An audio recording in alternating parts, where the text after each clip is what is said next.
Hello, मी माझी सखी. आजच्या जेवणामध्ये आज सुक्कं मटण बनवलेलं आहे आणि ते पण एकदम टेस्टी झालं. म्हटलं चला तुमच्यासोबत पण ही रेसिपी मी शेअर करते.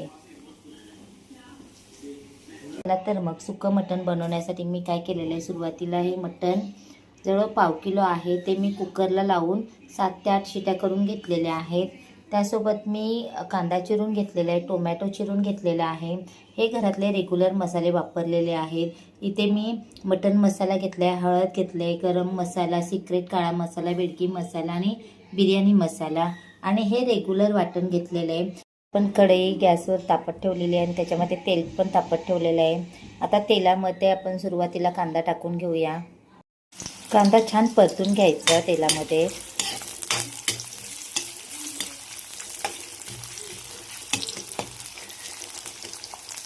कांदा परतून झालेला आहे. आता मी जे वाटण केलेलं आहे ते ॲड करते याच्यामध्ये. आता वाटण पण छान परतून घेते मी.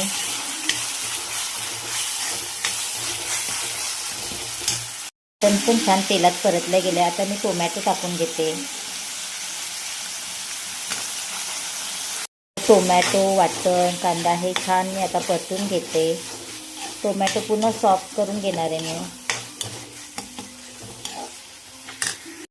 आता आपण जे रेग्युलर मसाले घेतलेले आहेत ते पण ॲड करते ह्याच्यामध्ये आणि पुन्हा परतून घेते.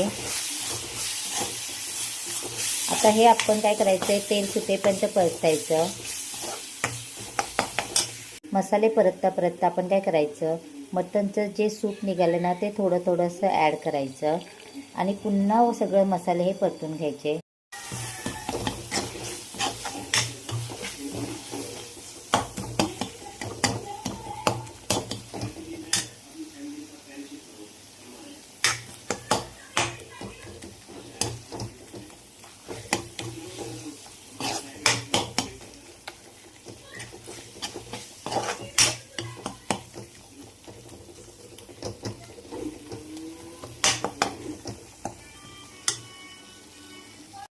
छान असं तेल सुटलेलं आहे. आता आपण काय करायचं आहे, मटण जे बॉईल करून घेतलेलं आहे ते ॲड करायचं.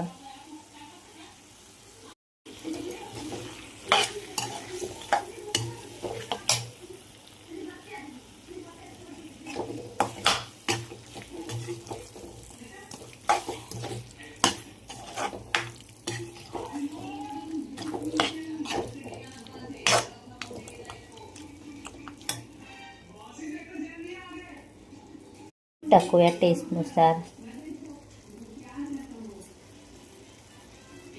आता हे आपण 5 ते 7 मिनटं कमीत कमी ह्याच्यावरती झाकण ठेवून घेऊया. जरी कुकरला शिजवून घेतलं असेल तरी आपल्याला ह्या मसाल्यामध्ये पण छान शिजलं पाहिजे ते आणि मटणमध्ये पण ही टेस्ट पूर्ण उतरली पाहिजे मसाल्याची. त्यामुळे कमीत कमी 7 मिनटं तरी आपल्याला हे झाकून छान शिजवून घ्यायचं आहे.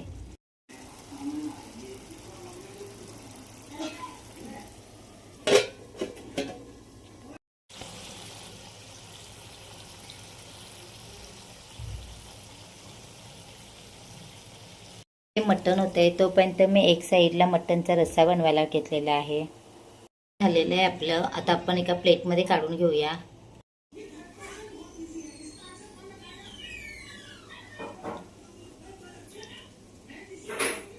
प्लेटमध्ये आपण मटण काढून घेतलेलं आहे. छान असं आपलं सुक्कं मटण रेडी झालेलं आहे. त्यासोबत मटणचा रस्सा पण रेडी झालेला आहे.